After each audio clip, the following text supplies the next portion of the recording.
Now to this headline story. It's 1 year since the Steinhoff scandal made headlines around the country and around the world.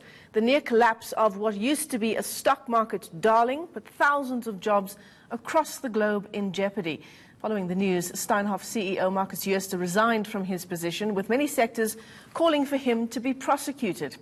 Now, to help us unpack the story, we're joined now from our Cape Town studios by James Brent Steyn, author of the book Steinhoff, Inside South Africa's Biggest Corporate Crash. James, thanks very much for your time and talking to us here on the channel. I mean, the now infamous term that's associated with the Steinhoff scandal, accounting irregularities. There seems to be certainly plenty of evidence suggesting, at the very least, that it was a whole lot more than just that. There certainly seems to be, but what's being done about it is the question. I don't believe the Hawks have started their investigation yet. We've got a specialized police unit called the Hawks. They've got a commercial crimes unit. They don't have a single CA or forensic auditor in permanent service. The people don't know what they're dealing with great respect. We've all been waiting patiently for the outcome of a PwC forensic audit into this whole mess. It was initially said that would be completed by the end of this calendar year, that's 2018. Today, or I think it was earlier this morning, might have been late yesterday evening, it was announced that that has now been postponed to the end of February next year because it's such a complex story, etc., etc. You got to ask, what were the auditors doing? Deloitte audited this company for about 25 years. If it's so complex and demakar, it's just interesting that it's taking this long to really unpack and get to the nub of the problem. Yeah, James, I mean, you talk about the compromised investigative powers of an organization like the Hawks, and then you look at what I've got in my hands here, pages long, this investigative journalism report by Amabongane, which really paints a picture of the Steinhoff implosion happening way longer than just last year, December 2017, going back many, many years. Marcus Jooste, they've been able to trace it back to him using fronts to buy other companies, to buy stakes in companies, using his family trust. What happens if the Hawks, in fact, is not able to do this kind of extensive investigation in terms of holding those who need to be brought to book to account? It's a good question. Nothing, I guess. The justice system has been so annihilated in South Africa. I'm speaking about South Africa in particular. You've got to go beyond the Hawks. Does the MPA have the capacity to successfully prosecute billionaires who are going to be going to court, if they do end up in court, backed up by teams of legal experts and all sorts of other experts? I don't know. It's further very complex because jurisdictionally, it's a mess. The Steinhoff is not a South African company. It's a Dutch company. It was registered there in 2015. Its primary listing is in Germany. It's only got a secondary listing in the Johannesburg Stock Exchange, which complicates matters. So it's like people are passing the buck. Oh, the Germans must be looking into it. Oh, the Dutch must be looking into it. Oh, you know, we'll wait and see what PwC comes up with. It's a year later. And there hasn't been one arrest. Yeah. I mean, Parliament trying to do its bit, summoning Marcus Jooste to come and answer questions before MPs. That didn't bear any fruit either. I mean, he was pretty clear on what he was willing to answer and what he was just not willing to even talk about. It's a pity. It's a lost opportunity. It speaks, sadly, I've got to say, about the caliber of our MPs to a large extent, where there are one or two exclusions. Mr. Jooste went to Parliament backed up by 4 legal experts, 2 senior advocates.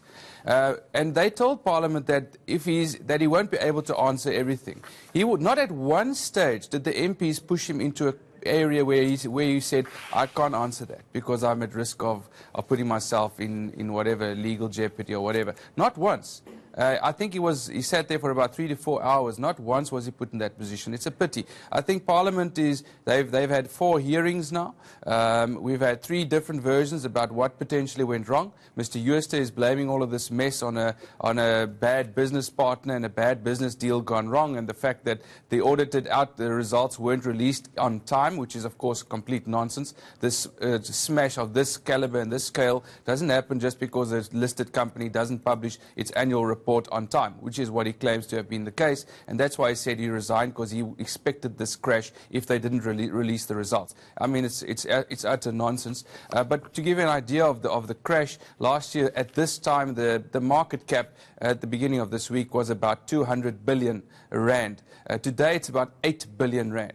That's the wipe out of value in this company. We're talking about 130,000 people working in a Steinhoff shop somewhere around the world, about 50,000 of those in South Africa. And that's an important thing to remember when people say, should this company continue in some form or other? I certainly believe it should, but I think that there's a restructuring process on the way. I don't see this company, this is my view, lasting in the same form for 5-6 years from now, but certainly in some other structure, because there are some good assets. We're talking about companies like Pepkor, and it's vital that this is some way successful just to preserve those jobs, people who had nothing to do with this whole mess. Yeah, absolutely. I mean, the thing about these types of scandals is that it has a really big effect on the ordinary man on the ground. You talked earlier about the auditors claiming to not know anything about what was unfolding in the background at Steinhoff over many years. Just before that crash is when they first got wind of it. People like Christo Visser, who also say that he had no idea. He says all he wants to know from Marcus Jooste is, quote, why? I mean, he's a wildly successful billionaire businessman. Is it possible that the auditors, people like Christo Visser, really and truly had no idea? I do believe it could be possible, but we'd have to wait for the full outcome of this final investigation. It's not only Christo Visser and the board and the auditors. It's global analysts, investors, asset managers, the PIC, who was the second biggest shareholder in Steinhoff for a number of years. I mean, these are the kind of people who we, as the public, believe know what they're doing when they're managing our money. Analysts, investors, fund managers, the JSE, the regulators, for example. Nobody saw this coming. There were a few exceptions. I named them in the book. Very few exceptions. And there's 2 points I want to make about this. The first is, what happened to those people who did have a different view about Steinhoff? One, they were essentially bullied. That's a fact. People know that. What did the rest of the industry do about it? Nothing. They did nothing about it. It was ignored. And those few exceptions, they moved along and they said, well, we're not going to talk about Steinhoff. We're not investing in Steinhoff. And people just didn't care. And the other point I want to make is, why did so many people seem to not see the red flags? Because there were a number of red flags. And those were quite clear that there's something was off here. And why did people not see the red flags? And the reason is very simple. This company was massively successful where it mattered on the numbers. I mean, the share price up until 2017 in a 5-year period grew 300%. 300%. In 10 years up till then, profit grew 350% and revenue up about 500% increase in a 10-year period. The numbers were spectacular. People who weren't invested in Steinhoff were considered to be idiots. They were considered to be fools. People in the Steinhoff group, senior managers, were urged to keep investing, reinvesting, buying more shares. So that's why. And so people didn't want to ask too many questions. And my concern is, how many other companies out there are doing one thing, and that is driving up the share price, and so many people are simply just buying into the good numbers? We have to have more understanding about what drives the numbers, about how the numbers can be compared year on year. That was never possible with Steinhoff.